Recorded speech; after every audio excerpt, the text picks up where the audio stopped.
Let's quickly learn the way that you log in to your Gemini account. Welcome back to this quick tutorial video. If you already have an account of Gemini and want to log into it, let me show you the quick process. Now, for those of you who are using Google Chrome, you really don't need to log into your account. As soon as you have a Google account, you can just first search for gemini.google.com and you'll be straight away logged into it.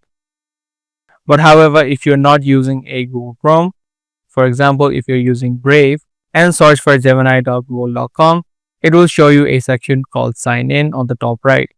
For this process, you'll need to sign into your Google account. Type in the email address of your Google account or the phone number, click on next and then type in the password.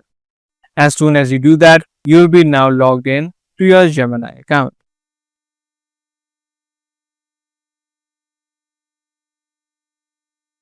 Be sure to give this video a thumbs up and also make sure to subscribe to this channel for more future videos just like this. That's pretty much it for today. I'll see you in the next one.